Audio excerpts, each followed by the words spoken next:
Opinions of the individuals during this broadcast are their own and may not be the opinions of their group or other organizations they may be involved with. You're listening to the Pace Radio Network here at paceradio.net. Open your eyes.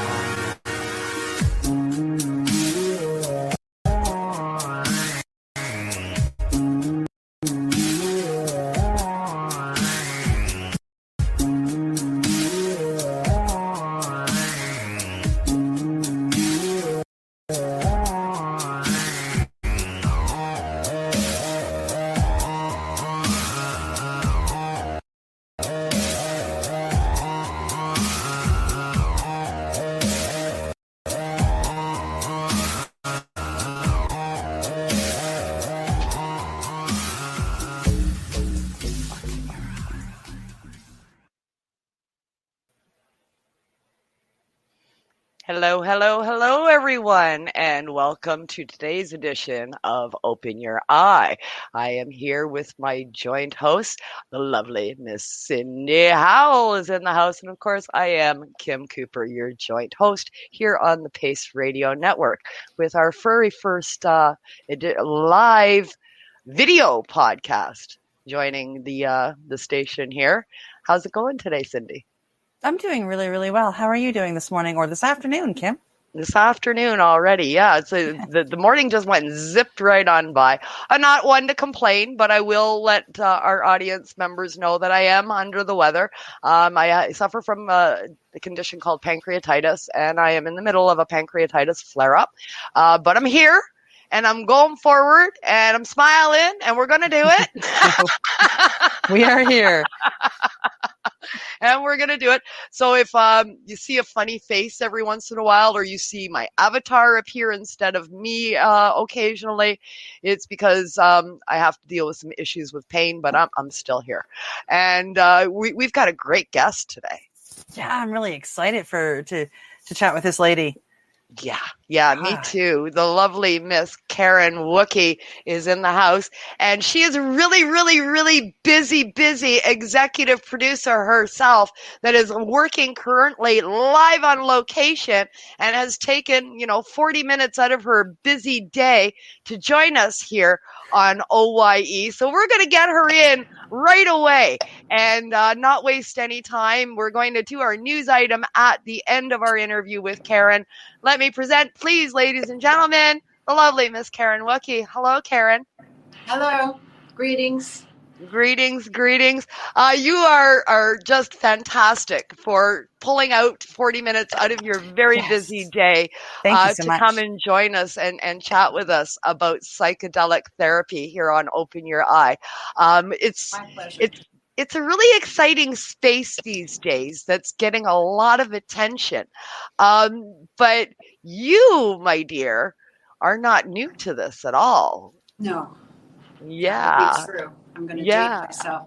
That was why when you contacted me, it's actually quite strange because in the first time I ever did ayahuasca was in the mid-90s. And so I just got very used to not ever talking about it except to a very few people. And suddenly, the world wants to know about it, which is really interesting. So when you approached me to talk about it, I'm like, really? Like it's I'm just so used to being very underground about it. Yeah, you're out of the closet now. I'm very excited that the world is ready to hear and that the world is ready to heal. Yeah, for sure. I mean, since the 90s, this has become quite an exciting space, a very populated space over the course of the last couple of years, with a lot more attention being focused on it. But as you said, prior to that, it was really taboo. It was, thrown in there with, all psychedelic drugs, all drugs are bad, as the tagline goes. So tell us, in the 90s, what brought you to look at psychedelics?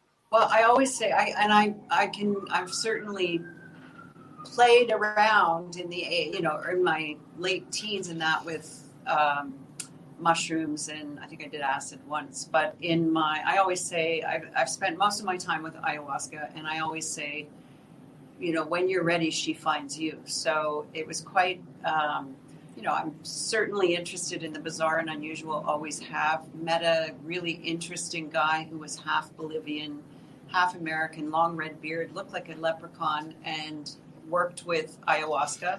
And I can't remember how I met him, but I watched some doc footage on it. And I had teenagers at the time who were kind of exploring drugs, and I was worried somewhat. So they had heard about it, me talking about it, and wanted to, well, especially my daughter who was older at the time. So I watched a documentary and decided I wanted to try it. And then actually the first time I ever did it was with my 16-year-old daughter. And I made her watch a documentary, and then asked her, I said, because I had heard that it was really helpful for not only addiction, but just opening your eyes to connecting with the medicine as opposed to recreational drugs. So I think I said to her, well, you're going to have to tell me all the recreational drugs you've tried before you do it, and you have to take it seriously. And I think I was pretty shocked at the list I got, and I couldn't react.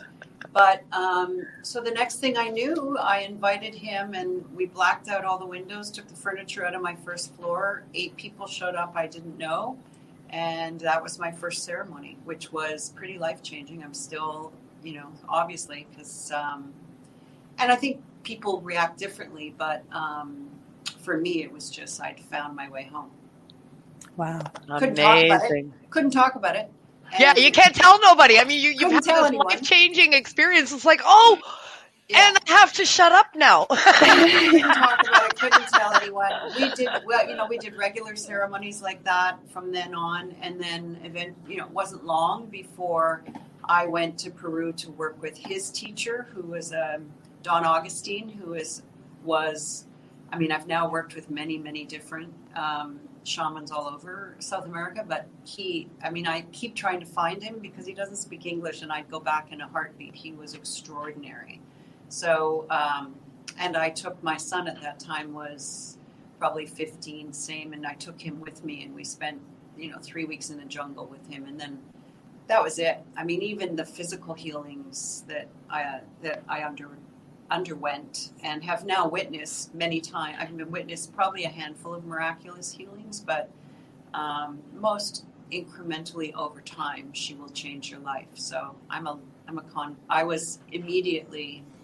I always said if I got diagnosed with anything, I'd go to the jungle first. Yeah. So. Yeah. Oh, absolutely. Yeah. Absolutely. Sure. So what was it about ayahuasca versus other psychedelics that drew you into her versus trying iboga or any of the other psychedelics? You know what? For healing? It's funny. Iboga wasn't really around then. I have certainly been dancing around iboga, and I have lots of friends who have done ceremony with iboga. And last year, I was looking into actually going to Gabon to actually work with it. I really feel strongly about going to the source of the medicine as opposed to. They say that in New York City not since COVID, but in New York City on any given weekend, there's 80 ceremonies. Wow. That's how prevalent it's become. And so, But I have to say that, the times I've done the deepest healing and the most majestic work has been when I've gone to the jungle and worked with indigenous people there. Yeah. So iboga is a little scarier, bigger, longer, deeper. And I almost pulled that trigger once, and I probably will, but ayahuasca, I don't know. There's just, I love the medicine, and many miracles have been visited upon me since I've engaged with her. So, and you know what? Aya's like that. I see people in groups who either fall in love and that's their path, and I see other people who are like, it's not my thing. Yeah. Well, I think the universe provides. I'm a firm believer in that. You will be introduced to the element that you require. Right. Exactly. And that's sort of been the way, like I've never looked for a place to do ayahuasca. It's always come to me. Even I continue to, I'm doing ceremony tomorrow night, in fact. I do full moon ceremonies now every month. I'm living with a friend at a small retreat center, a beautiful retreat center that's clearly for COVID. It's just very, it's a very small group of us, but we've been drinking for a long time, and I still maintain. I don't know how I would have made it through without it. So, Yeah. yeah. It's quite an interesting experience for most people, and there are a lot of elements out there. I think the thing that's fascinating to me with your particular situation is the length of time that you've been doing it. I mean, from the 90s, as you say, that was unheard of. You couldn't talk about it or anything. Now, looking back then on your first experience to, now you're going to be doing a ceremony for the full moon that's coming up tomorrow. How different is it doing it now compared to the 90s? Do you find it's more accepted, right? People are more knowledgeable. Here, but doing the relationship to the medicine never really changes. I'm always nervous before. I'm always, I get that butterfly thing, but it's just as important, and it's a relationship with the medicine, not with what's happened in the world around the medicine. So, I think I look pretty good for 120. Yes. Kidding. But I have to say, I have maintained, I've seen, when you go to the jungle and you see people who are 80, 85, and they've been doing ceremony all their lives, it's just there's something in the medicine. So it hasn't changed now. The work has changed. Your personal work. I always say ayahuasca will take you wherever you need to go mentally, physically, emotionally, or spiritually. And that work changes as you get old. I thought I did that work. No, there it is back again. So it's her agenda, not mine. I just have to be humble enough to, go to the altar and be open enough to do and willing enough to do the work. Not true for I used to get sick a lot. I don't get sick really very much anymore. I see people who are, maybe don't take as care of themselves physically. They get sick a lot in the beginning. I don't think I've purged in 5 years now. Wow. So wow. The experience changes, but not the depth of the medicine. You're still doing deep work, whatever it happens to be. The work I do now is very different than the work I did in the 90s, obviously. Yes. Well, you've changed. You've evolved. It never stops being. Yes. And the work never stops till we die, I assume. So there's always surprises, and there's always, nights that are not easy. And you have to just be willing to, and I never know going in what you're going to get. So I'm still willing to tripping be surprised. is like that. I guess that's the most important. Yeah, for sure. Well, you have to be willing to be surprised, and you have to be willing to do work you may not think you need to do.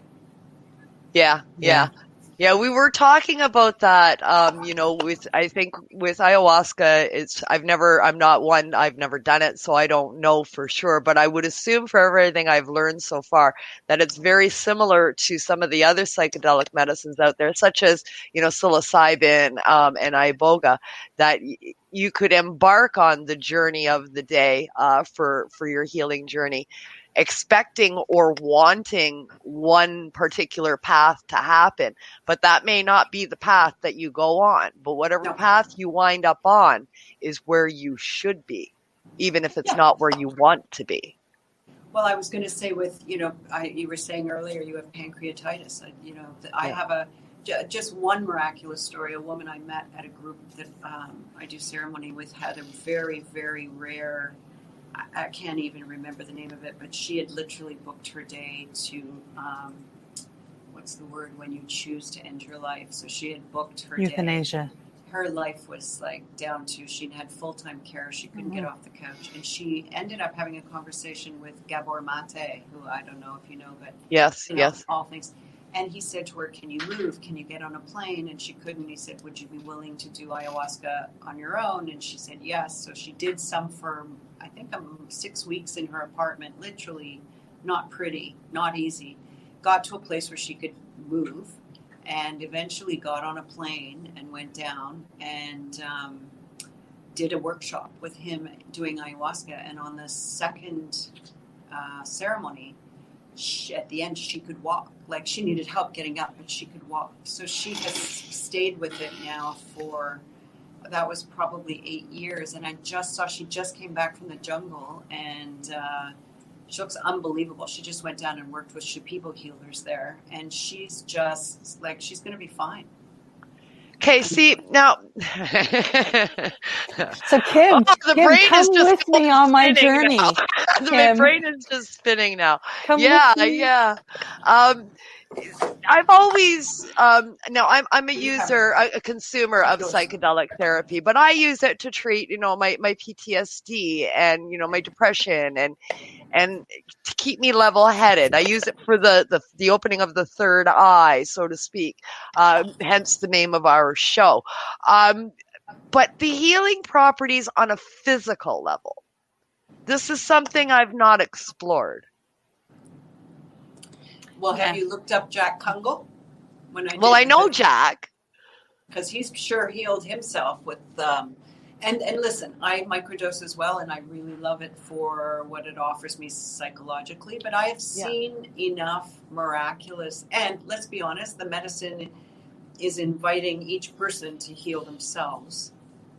But I have witnessed probably about stories like that. I've now witnessed about six maybe over the years and watched it happen. So there is a physical component to where the healing leads. Absolutely. Yeah, because when I started looking into my own ceremony, I'm heading towards an Iboga ceremony. Oh, wow. One of the things that I was told, because I suffer from pretty bad allergies, and I have the chance of coming home without allergies. Mm-hmm. Yeah, and I find that completely baffling. That it because before that was said to me, I mean, I truly believe that it was spiritual. I didn't think that I was going to get any physical healing out of it, right? So you're about to do your first Iboga ceremony? Yeah, in July. Cindy's doing one in July. July. Are you doing it in Ontario? Vancouver. Oh wow. Okay. Yeah. Brave you. Yeah. Scared me. Yeah, scared her. Well, I have a friend who is coming to the ceremony tomorrow, and she's been working with Iboga and loves it. Loves it. And that was what Cindy was introduced to first. That came into her life at the time when she was looking for some help for her conditions that she's treating. And Iboga was introduced to her. And as we talked about, the universe tends to provide. So she's embarking on her journey with this because that was what was provided to her. So we're going to see. Wow. And it's exciting times for sure. But the physical aspect is very interesting to me.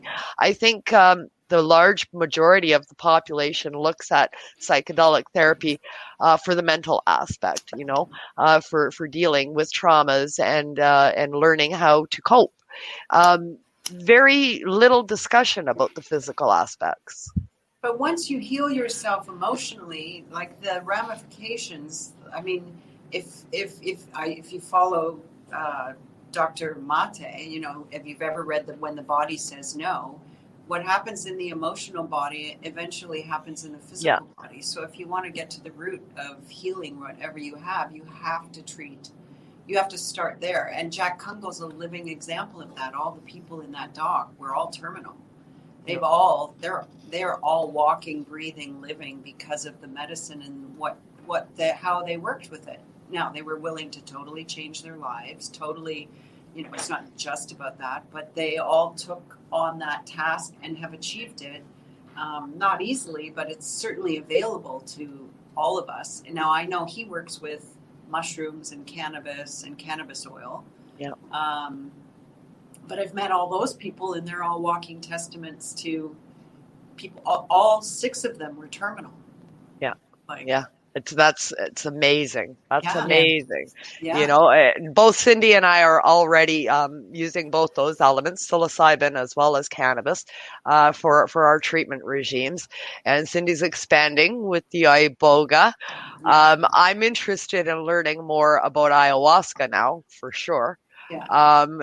I'm hesitant about iboga. Iboga scares the shit out of me. I will be completely honest. I don't know if I'm ready for that, but ayahuasca is sounding pretty appealing right now. Can you tell us a little bit more? Go into more about your trips to places like Peru, and your stays in the jungle. What's that like? Well, someone on your website I noticed recognized the pictures I gave you. Yes. Yeah, I don't know who he was. He obviously has been there, and it's not a big place. I went to the outskirts of Pucallpa, and literally in the slums, and they built this great small healing center, Pachamama, because in Peru, a lot of what's happened with ayahuasca tourism is they take the shamans and they take them away from their homes where they live with their families or their villages, and they go and work at, the Temple of the Way of Light or the bigger temples. And so what he did was went to Mama Rosa, who was at the Temple of the Way of Light, and said, why don't we come to you where you are, and we'll build a temple that you can work at. So she lives right outside the gate and works with her son, her daughter, her son-in-law, and her two sons. There's 7 of them in the family. They're all shamans. They're amazing. Wow. So I went there just before COVID last year. I was there for 3 weeks. And so when that experience, it wasn't fancy, but I loved the jungle, and it wasn't quite in the jungle. It was on the outside of town, but so you were dealing with all that. But the medicine and the work, so at night you're in the Maloka, and there's literally 7. I've never seen, they were all one family. So the laughing and the singing, and then as the medicine takes hold, they would come one by one and sing to you, right? Like 7 of them. It was almost overwhelming. And then they'd be there in the morning because they're right outside the gate. So they'd come in and do the baths and the ceremonial baths. So that was quite a special place. The first place I ever went, which was Don Augustine, which was much deeper in the jungle. So, and it was extraordinary. Like, it was truly on a very, very strict diet, although that was a strict diet too. And suddenly when you come from living in North America and you strip your diet of sugar, salt, caffeine, like literally the only thing you're eating is like rice with nothing on it, a river fish full of bones, and unripened plantain. By day 3, I couldn't even eat that. So that takes you on a whole, if you're going to fast for 10 days and put this medicine in your body, you're going to go through a physical transformation no matter who you are. So those are, and I actually kind of like that. So every now and then, that kind of intensity, I don't find it doesn't make sense to do a diet like that up here and live my normal life. It's too difficult, although I have a clean diet anyway, but before I drink, I'm eating very clean today for the week before doing a journey, but not like that. Yes, right. I get you. Right? Yeah. And they're giving you herbs, and they're giving you stuff out of the jungle, and you're drinking it in the, all day, and stuff is coming out of your body that I remember one guy, he was getting over a heroin addiction, and he had like black tar started coming out of his ear. And it's the toxins leaving you. Well, it was really interesting how your body will throw off what it needs to throw off. Like that was, we were all like, what is that? And of course, he just went in and got some plant and put it in his ear. And after 3 ceremonies, it stopped. And he he had a pretty powerful journey there. Wow. Yeah. Wow. I mean, it's amazing, that we've lost all of that, through modernization, industrialization, modern civilization said goodbye to everything that was put on this planet to sustain us.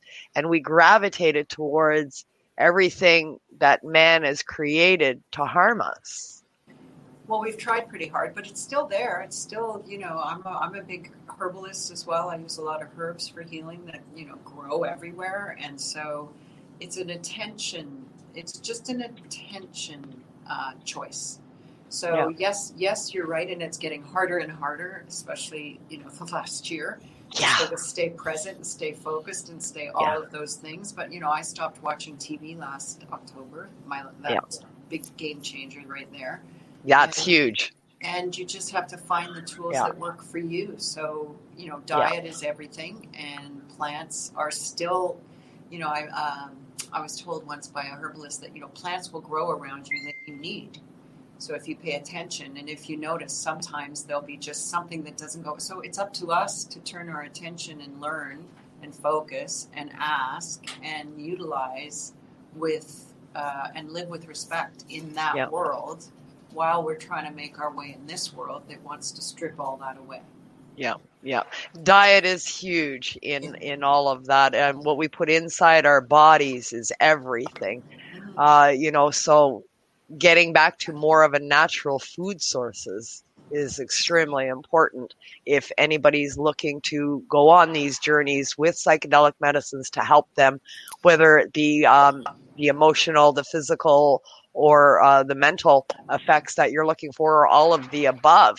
You can't just consume or do a ceremony and expect everything is going to be fine and go back to your old life. It doesn't work that way. Well, I think it wakes you up. So there are struggles, and we all have our, there's struggles every day. But if it wakes you up to a new kind of presence slowly, and not everybody, but if you want it to, it will. And so you have to just, like, I'm now living outside the city, on land. I'm very careful who I give my money to. I don't buy at big grocery stores. I buy local as much as I can. I go and buy eggs and leave $5. I mean, there's small choices that you can make. Yeah. And every day, it's up to you. Every day. Absolutely. Every day. Absolutely. Absolutely. Absolutely. So where else have you been besides Peru? To do medicine? Yeah. Ecuador and northern Ecuador with the sequoias, Panama, Costa Rica. Well, I went to I went to Rhythmia in Costa Rica, which is more for it's kind of for people who don't really want to go to the deep jungle and deal with that. It was actually great. I went with a friend. It was her first time ever doing medicine, so I went with her. And it's much more North American, even though they do work with shamans and local medicine. But, it's 70 people doing medicine in a massive outdoor space. So it's it's totally different. But it was still really powerful. And then Panama, Costa Rica, Mexico, I mean, pretty much. All over. Yeah, wherever someone I know. I mean, that would be my number one rule for all medicine like that, to be very careful who you work with. I don't work with anyone that either someone hasn't recommended or has done medicine with, or because there's a lot of, I know even down there's a lot of things happen to people seeking. Yes. There's a lot of people making money ripping people off. So absolutely. Yeah. Absolutely. That was going to be my next question to you was, how is it is there a network of these kind of people? Is it always, do they know each other, word of mouth, or is it people in this space that you've met along the way that recommend? You know what? The first time I ever went was because I went with the guy I'd met here, and this was his teacher. That was Augustine.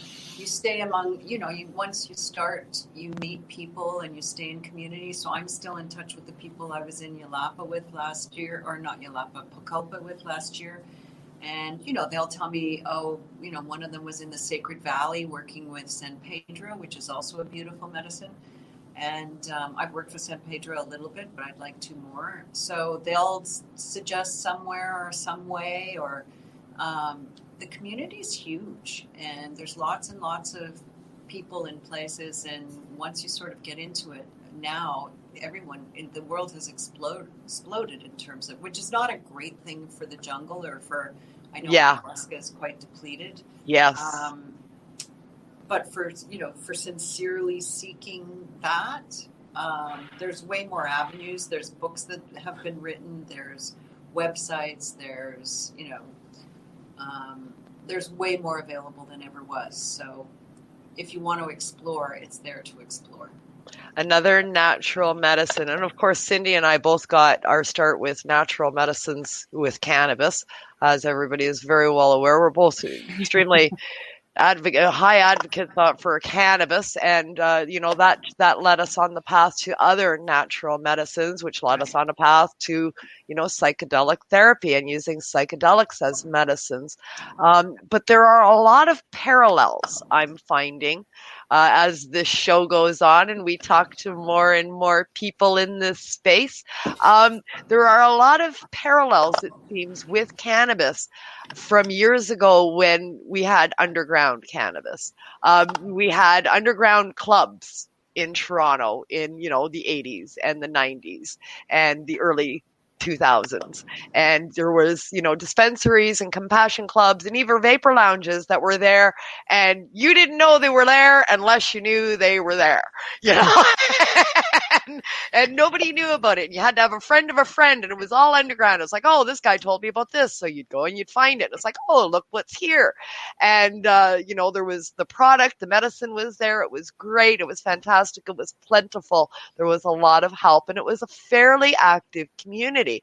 But nobody knew about it unless you just knew about it. It seems that psychedelic therapy has followed that same path and now has the spotlight shone on it almost as legalization did with cannabis.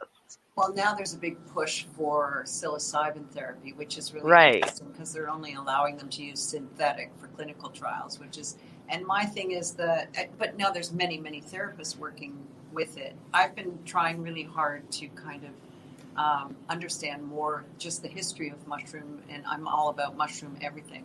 But there's many therapists working underground now with patients or with clients to work with microdosing and that. And there's going to be a big push kind of with cannabis. I mean, I don't know if people know this, but there are 95 different pesticides approved for cannabis. Because I stopped being able to even smoke it. It would make me vomit. Yeah. And then the lawyer who we worked with on the film, I said, I know they've approved, they make it with poison now because I can't go near it. I grow my own. But he said, Karen, I thought it was 23. He said, Karen, there's been 95 pesticides and growth poisons approved for cannabis. So I went the next week to a dispensary in Kensington Market, which I love. And I went to a couple and I just said, what have you got that's organic? Do you know they only had one company, Flying Green Dutchman? Everything else, and I'm like, this is a generation that reads everything to see what's in it before they eat it, but you're smoking poison. Yeah. So it's kind of like, I hope hopefully mushrooms will on some level control what happens out there, because the monetization of medicine, I think it's, that's it right there. The big pharmatization of sacred medicines, I hope, goes the way of the dodo. It's not going, they're trying really hard, but I really have a lot of faith that the medicine will prevail. I feel the same way about cannabis. I can't smoke a lot because I go down a green hole really quickly, but I'm now like, I'll juice it or make tea with it, just because after making the film and learning how strong the actual medicine is, and Jack feeds carboxylated cannabis to his animals, and they've, one went on living another 5 years after. Yep. So now I get it. So I'm trying, I sort of take in the medicine when I can, but I won't touch anything I haven't grown myself. That's good. That's good. And I mean, that's more people need to be aware of that kind of thing. Well, and, it's scary with the parallels. That's kind of why I brought it up, with the parallels that you see with, the psychedelic therapy medicines that are out there, and the parallels that we had in cannabis, and seeing where cannabis is now, as you say, 95 approved and climbing. I'm sure it'll be more over 100 by the end of this year because they keep adding more every week. So, I mean, 95 could even be an old and tell number us at this that, point. we flush it for 2 weeks. It's fine. It's all gone. Well, and then it's irradiated. Yeah, and then they On top of all irradiate that. it. So is there a fear, that this same kind of, monetization and can happen with Well, yeah, fungi and they're with trying others? to do it to psilocybin and I'm sure that's why they only made it legal to do clinical trials with. They'll say it's to get exact amounts, but they need to be able to patent something. Mushrooms grow everywhere. That's right. Mushrooms grow everywhere. You can get them anywhere. So they need to be able to patent something to monetize it. And they've made that play. You've seen what they've done with cannabis, and it's great that it's everywhere. And the only thing that needs to alter is education in terms of just how incredibly powerful the plant is to heal. Because using it only recreationally is a real sort of waste of its power. But sure, they're trying to do that with psilocybin. I mean, I don't. There'll be many. The good news is there's so many people underground that understand the wisdom of the mushroom that I would never take a synthetic psilocybin. No. Why would I do that? Why would you do that? Right. It's a mushroom. You can grow it yourself. Mm-hmm. But I mean, they tried with the synthetic cannabinoids as well. We have Marinol and Sativex and Nabalone and Nabalone. And their sales are like next to nil in North America, but they do have sales in places like Europe where it's still illegal to use the natural product. Right. So there's that. They tried, with cannabis, but it didn't quite work out. Fingers crossed, we follow that same path with the psychedelics, and people are awake enough to say, no, I don't want the synthetic. When I can go and pick that mushroom, I'll be good, right? Plus, there's always going to be people who, I would much prefer to eat my vitamins in a whole plant than, I'll take some vitamins, but, I would much rather do a mushroom ceremony and make a tea or do it, that way than take a pill. Yeah, absolutely. You're in Toronto, right? You're just outside the city? Yeah. Well, Karen, I think you and I are going to have to talk some more. You have these ceremonies at your home, and maybe I'm going to have to come for a visit. Sure. Well, let's keep talking because apparently the lockdowns are opening up. Yeah, so I might have to make a trip, Karen. You might impose on you. Where are you? I'm up in Northern Ontario. I'm in Kirkland Lake. I'm only down in Nova Scotia. I can impose with Kim. I'm totally curious too. I have a very good, beautiful, beautiful healer out in. Is she in New Brunswick or Nova Scotia? And she's just built a Maloka. So very powerful. Worked with her for a long time. So I would love some more information. Yeah. They're everywhere. And I'm afraid I have to go. I know. We're going to go to commercial. And I really appreciate you taking the time out of your busy day. Ladies and gentlemen, the lovely Miss Karen Wookey, working hard. Thank you so much, Karen. Thank you. Back to work. She's doing a documentary on Lady Di, and she took time out to come here and talk to us about ayahuasca. I'm actually doing 6 on Elon Musk, Lady Di, Pope Francis, Chuck Berry, and Jimmy Carter. So wow, very interesting. Busy lady, and here talking ayahuasca. Right? Fantastic. Thank you, Karen. Okay. Really, really appreciate it. Lovely. Thank you. Thank you. Love. I'll be in touch. Bye. Oh, that's awesome. The lovely Karen Wookey. All right. Well, I guess maybe we should go to a commercial break. And when we come back, what we can do is we're going to cover some I'm looking for a file. Can you tell? We're going to cover a news article that we normally do at the start of the show. We didn't do that today because Karen, of course, only had a very, very short time to spend with us today. So we moved that to the end of today's show. So we're going to do a commercial break. And then we will come back with a news story that we're going to discuss. And we'll go to some questions and some audience participation. So if you have a question or you would like to join us and tell us a story, shoot us a message. We'll send you a link and we'll bring you on the show here with us on OYE. But in the meantime, let's take a commercial break and hear from a few of our sponsors. And hopefully I got the right file. Fingers crossed.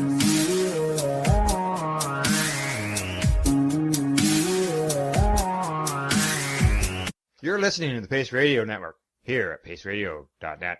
At Legacy 420, we believe in being different. Experience the difference of quality control. Our labs provide tested formulations for all of our products. Experience the difference in trust. Our customers can trust that we are following up-to-date COVID precautions for their safety. Experience the difference in accessibility. We're open 7 days a week. Please visit our website, legacy420.com, or contact us for curbside pickup as well as nationwide mail order shipping. Legacy 420 values overall wellness. Come and experience the difference of Legacy 420. The People's Alliance of Cannabis in Canada is an organization working to improve cannabis legalization in Canada. They have a mission and values that includes all Canadians, no matter where they come from. The values are including everyone, as no one should be excluded from participating, equality, diversity, advocacy, along with cannabis education and research, plus industry, safety, and professional standards. If this is an organization that has the same values as you, check them out at peoplesallianceofcannabisincanada.ca. Once again, peoplesallianceofcannabisincanada.ca. Check them out. Enjoy the buzz of legalization with Campbellford Lifestyle Shop. From lights to plant nutrients, books, consumption accessories, and more. We've got all your basics to grow or consume cannabis. Visit our info center or take a look at our piercing services and body jewelry, now available in-store through Campbellford Lifestyle Shop. 17 Bridge Street West, Campbellford. What do you find at paceradio.net? People advocating cannabis education. A doctor's job is to relieve your pains. And when it comes to growing cannabis, the biggest pain is trimming. Let Dr. Buck Cannabis Trimming Solutions take the pain away. Whether you're a home grower or a commercial operation, we have the cure. From 4 plants to 400 plants, garden size doesn't matter. Dr. Buck Cannabis Trimming Solutions comes to you with years of experience and professional discreet service. It's simple. We trim your weed and we do a damn good job. Visit drbuckcts.com to book your trimming. CP operates a medicinal cannabis signing clinic. If you want to grow your own medicinal cannabis and are located anywhere in Canada, then I'd like to suggest that you give them a call. They can be reached at 1-613-967-9888. That's 1-613-967-9888. And grow on with CP. Growing your own vegetables, flowers, or even medicinal plants can be a challenge without the right equipment and proper know-how. At BMA Hydroponics, not only are they your urban horticultural experts and suppliers, but their staff holds the customer's needs paramount to making a sale. Family-owned with decades of experience and knowledge, they offer free advice in person, by phone, or email. BMA Hydroponics wants to ensure you have the advice you need, which is why you'll find tips and tricks on different ways to grow, like wick, ebb and flow, drip, or aeroponics system, as well as other helpful links at bmahydroponics.com. If you can't find what you're looking for, just let them know, and they'll do everything they can to get what you're looking for. At BMA Hydroponic, each staff member also possesses a federal exemptee MMAR license, making their strong suit empathy, experience, and dedication to their customers. Because when you know how to grow, you'll have results that make you proud. BMA Hydroponics in Belleville, Ontario. Visit bmahydroponics.com. We are people advocating cannabis education here at Pace Radio.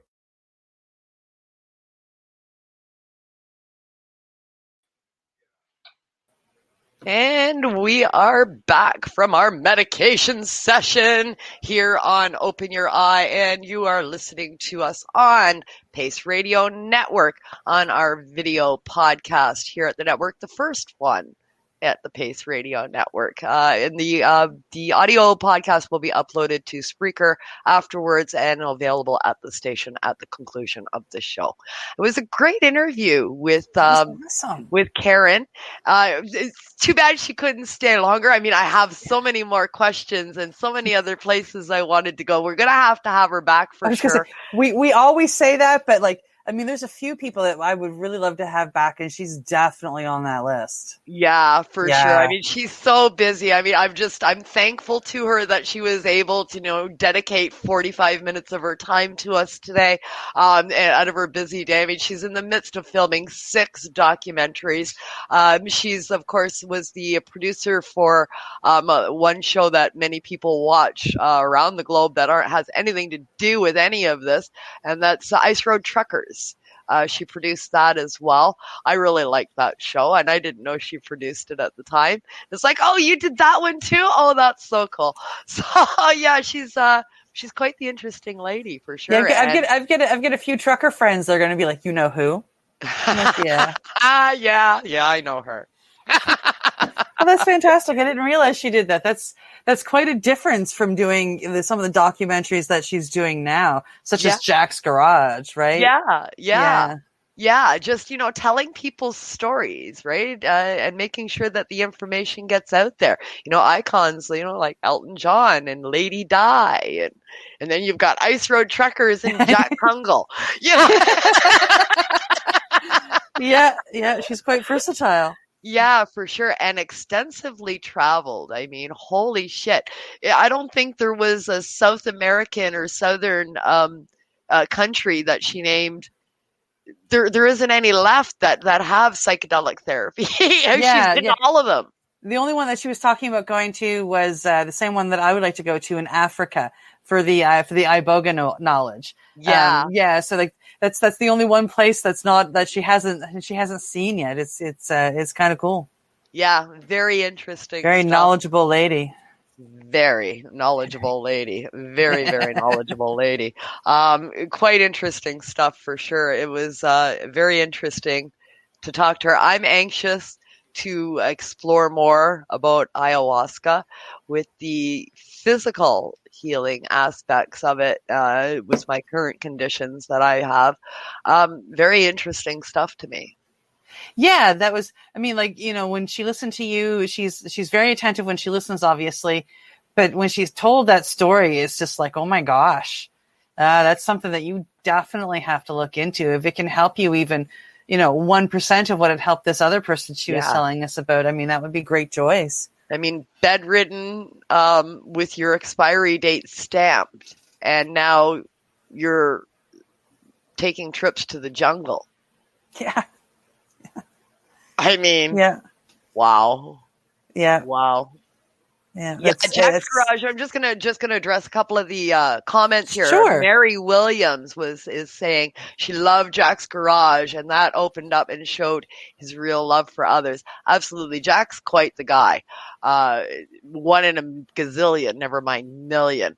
1 in a gazillion for sure. There's several that are listed here as Facebook users. Hello, Facebook user 1234. Yes. That is Crystal Watkins from Newfoundland. That would be Frost's fiance. Okay. We have Jamie Lavoie. We have a friend of mine, Bonnie from Halifax. We have Mike Swaney listening to us from California. Nice. Darren Ettinger is joining us from Lower Sackville, Nova Scotia. So cool. we have quite a few people from North America here listening to us today. Awesome. Well, I mean, it's an exciting space. Much like the buzz with cannabis over the course of the last 10 years, psychedelics is now in the forefront, and it's making mainstream media news on a regular basis. And we cover a lot of that, don't we? We do. We try. Is this my cue? I think it is. Oh, okay. I'm going to click this button now. I'm learning, folks. Today is a training day for Cindy. Learning how to click buttons. Yes, Cindy's learning how to click buttons. In case anybody's unaware, I am moving. So Cindy is taking over running the board, starting our next opening of OYE, Open Your Eye. On the second week of June, it will be Cindy operating the board and producing the show while I join her via cell phone from my farm, which will not have the internet as of yet. So we're gonna trade spots. And we're going to trade spots for the month of June. And she's going to produce the 2 shows we have coming up in June. Cindy's pushing buttons. And we're going to talk about a news story that made the news just this past weekend on May 2-4 weekend. Psilocybin is making mainstream headlines again, this time in Texas. Texas, coming to us from the psychedelic spotlight. This kind of caught my eye for 2 reasons. Number one, this is coming to us from Texas, and this is about helping veterans. So the Texas Senate approves psychedelic research legislation amid military veterans. Texas approved psychedelic research. I mean, they can't even approve cannabis, and they're approving psychedelic research. I've got a huge smile on my face. Yes. I think we all do, I mean, Willie Nelson is, of course, down there pushing the cannabis agenda and opening doors. And those doors are being flung wide open with the military looking at psilocybin. Treatment opportunities for Texas veterans comes via legislation in support of psychedelic research. How huge is that? It's very huge. It's really, really exciting. One thing that I have been saying since I got into Iboga and started learning about Iboga, it's like, wow, if all of our veterans could go through this when they come home from tours, we wouldn't know what PTSD was. That is for sure. Absolutely. So the Texas State Senate has approved legislation, and get this, a 25-5 vote that will require efforts to study both the risks and benefits of therapeutic uses of psychedelic substances, including psilocybin, MDMA, and ketamine. So they're not just going to look at magic mushrooms. They're opening it up, particularly as means to relieve military veterans of PTSD issues. This legislation was introduced alongside a separate bill aimed at expanding the state's medical cannabis program. 25-5. 25-5. That is a landslide, ladies and gentlemen. That is a landslide. Texas. I mean, I just keep saying Texas. Because this is Texas. I mean, the legislation was introduced back in February by a Democrat, Alex Dominguez, and it earned support from the Texas government, who is a Republican, Mr. Rick Perry. Yeah, so it's bipartisan. We're crossing lines here. Yeah, left and right. They're both supporting this. They're both supporting their veterans, which this is so many things on so many levels. We're supporting our veterans. We're psychedelics are coming to the forefront in Texas in a landslide victory. Perry says, to me, this may be one of the most hopeful pieces of legislation that members of the legislature have had the opportunity to consider this session. He said this in April. He's right. This is very, very, very important. This is really exciting. Perry has a long anti-drug record and still opposes recreational use, but he opened up to the benefits for PTSD as a longtime supporter of veterans. Yes. A number of sufferers of PTSD have been taking their healing out of state and country to places like Mexico. We have a friend down in Mexico where certain psychedelics are legal. And Perry says there's a benefit to decriminalizing these efforts as to boon the state's veterans and economy. Yes, keep them home, let them take the same medication and get the same healing properties, and keep, not just, I understand you have to appeal to the business with numbers. So keep their money home, have them pay, American doctors to help with this, and keep their money in American restaurants, et cetera, versus sending them out of country. Yep, absolutely. The legislation goes back to the House Assembly one more time for a review of minor changes before it heads to the governor's desk for him to sign it. And I mean, everything is pointing in the direction that this is indeed going forward in Texas. In Texas. 25-5 in Texas. In Texas. Did we mention this is Texas? In Texas. It's in Texas. It's crazy. Yeah. I'm, wow. Yeah, amazing stuff. Amazing stuff. We're coming a long way. We're coming forward by leaps and bounds with psychedelic therapies and psychedelic medicines. Canada, don't miss the boat on this one too. I mean, really, we had an opportunity with cannabis and we just took it and threw it out the window. And I really hope that we don't do that. We've got a lot of Canadians making international headways with psilocybin. One of them being the Red Light Holland. That's Canadian owned. It may not be based here, but it is Canadian owned. It is traded on the Toronto Stock Exchange. So we are leading, and we kind of got to stay there. We got to keep up. We got to do it. Not necessarily like Texas is saying, we're not doing this for recreational purposes. We're doing this for medicinal purposes. We're hoping to help our veterans, which is, I have been saying this for a year. I mean, if we could get this implemented and a veteran comes home from tour and part of their decompression is to go through an ayahuasca or an iboga ceremony, we can wipe out PTSD in our veterans. That's right. Wouldn't that be beautiful? We can truly bring them home. Yes, bring them home whole, which would be absolutely fantastic. So right now we've got a lot of veterans in North America. As we know, with the psychedelic frontier, we have Patrick, who has been fighting for veterans' rights. And now we have Texas joining us at a 25-5 vote. 25-5. That's a landslide by anybody's standards. Anybody's standards, bipartisan, crossing party lines, everybody's in, and it's just fantastic to see. We've got some guests coming up in the month of June. Pretty excited about. Oh yes. I'm hoping that Sina's going to be on. That would be fantastic. She's smart, and and you never know who we're going to pop on here. I was really excited to learn about Karen. Yeah. I've learned a lot here today. I don't know about all of you guys watching, but I've learned a ton about ayahuasca that, I never really knew much about it before. I've been reading a little bit about it, basically via the iboga sites that I've been on. So I'm really excited to continue that. Yeah.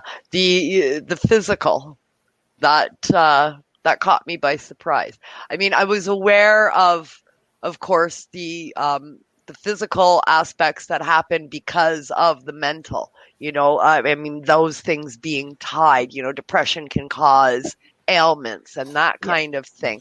But for me, my physical problems aren't tied to my mental. It's an actual physical problem that was caused from a doctor putting a toxin inside of me, and my body reacted to that toxin and became damaged. Mm-hmm. So it's the mental aspects, alleviating the mental aspects absolutely could help me in coping with the damaged organ that I have. But the thought of the ayahuasca actually repairing the damaged organ that I have is very exciting.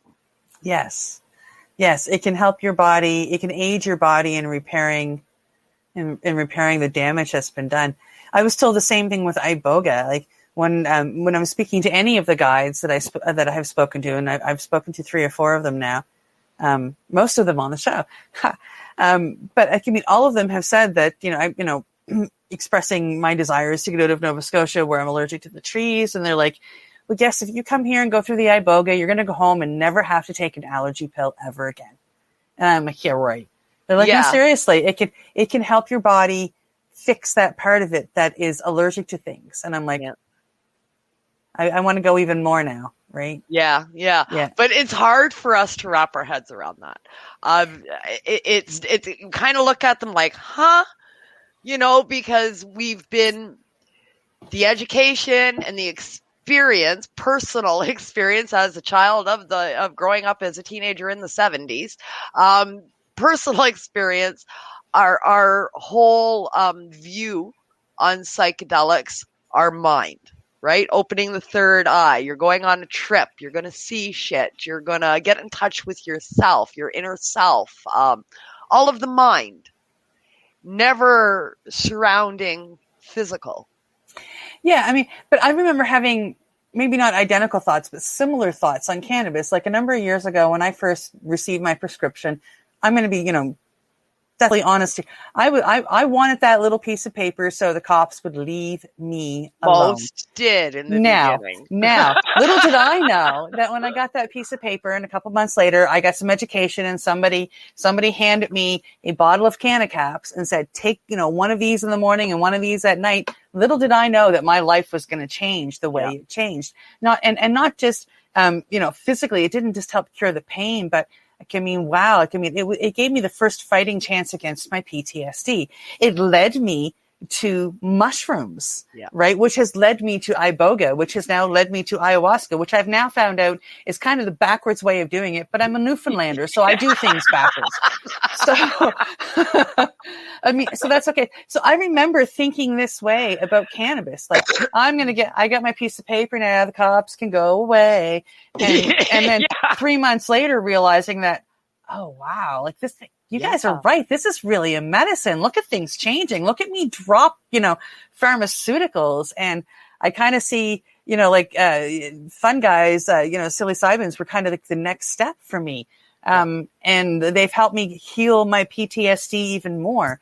And I can't wait to go for that next journey. This journey is amazing. And I'm seeing that we have the same thoughts about all of these medicines. But the difference between people like you and I and, say, the average person out on the street is we're open to learning it. We've learned that about cannabis. We can stop and look back and go, hey, however many years ago, I thought this way about cannabis too, and now look at me. That's right. And about mushrooms too. Who would have thought 3 years ago that I would be taking a little bit of mushrooms every 3 days to help my PTSD? It's helping. It's like, wow. And I'm having the same reaction to it. Fun. I'm having the same reaction to it that I had with cannabis. I want to stand on the rooftops and scream it to everybody. And why doesn't everybody know this? You don't know this? Oh my God! Start taking it now. So iboga and ayahuasca. They're going to be very similar things with my friends with PTSD. I'm sure of it. It's a really exciting journey. Yeah. So many parallels, right? Absolutely. And I can totally relate to what you're saying. Way back when I was 14, I started smoking pot and my seizures started decreasing. And it's like, oh, well, my seizures are gone. I don't need these pills no more. I'm just going to smoke my pot, right? And I was laughing. But at the time, I didn't relate. I'm smoking pot, so my seizures are stopping. It was like, oh, my seizures are stopping, but I smoke pot, and that's okay. And it didn't click that was why the seizures. Yeah, but you were a teenager at the time too. Like we weren't taught to think like that as teenagers, right? Not at all. But eventually, as time goes on, you look back and you go, hey, I knew that when I was 14. I didn't know I knew that, but I knew that when I was 14. Yeah. Right? And then when that doctor said that to me, and there's studies showing that it's got an effect on seizure activity. And he said that to my mother. And I just went, and that was it. I was off and running.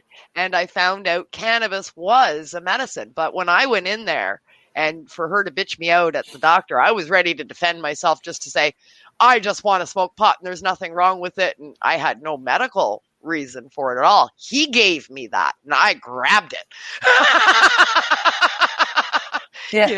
I grabbed it for everything it was worth.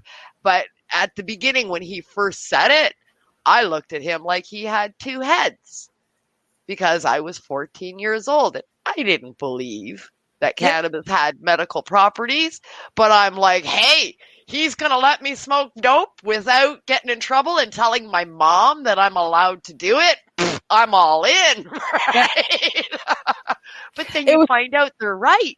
Absolutely, right? So yeah, and cannabis has, I guess, so many amazing properties. Like, I mean, it's a painkiller, it's an anti-inflammatory. It can help to stop, an anxiety attack. I mean, it has so many properties. It's so wonderful. And psilocybin just kind of augments it. It makes it better. The same as cannabis can help make, it can work with the psilocybin to make the psilocybin better for you. So I mean, like, these are just absolutely amazing medications, and I'm so thankful that I have come across them. Yeah, me too. Yeah. Me too. But we're definitely going to get Karen back for a follow-up show when she can spend a little bit more time and go a little bit more in depth on maybe, some of the procedures and stuff and what it was like to go through the ceremonies in the jungles of different countries in South America. Yeah. Different strains and varieties, or is it all the same? I mean, I have a whole list of questions that I didn't even get to. So yeah, definitely have to have her back for a follow-up show. Absolutely. Great bits of information, and to have somebody with her experience in this. Most of the people in this space are fairly new to it. You're hard pressed to find somebody that's in this space for longer than 5 years. Somebody that's in it for 5 years, they're considered, the top experienced person. Oh, you've been in this a long time, 5 years, eh? And then here comes Karen, 25, 30 years down the road, and she's been doing this. So, absolutely, yeah. Yeah, quite exciting stuff. I know she's got some stories. Oh, you can almost see her wanting to burst all of them out, but at the same time keeping an eye on her watch, because she had to go and create documentaries that we'll all get to see eventually. Yeah, for sure. Looking forward to having her back. All right, folks, thank you for joining us today on Open Your Eye here on the Pace Radio Network. And yes, I'm looking for a file. When she talks very Captain Kirk-like, she's looking for for a file so that we can close off the show. Cindy and I will be back in 2 weeks' time, the second week of June, with a very special guest joining us to talk more about psychedelic medicines and psychedelic therapies here on Open Your Eye on the first video podcast on the Pace Radio Network. Looking forward to it, and we will see you back here in 2 weeks with Cindy running the board. Yay! Yay! Doesn't she look excited about that? Thanks for joining us, everyone. Have a great couple of weeks. We'll see you soon.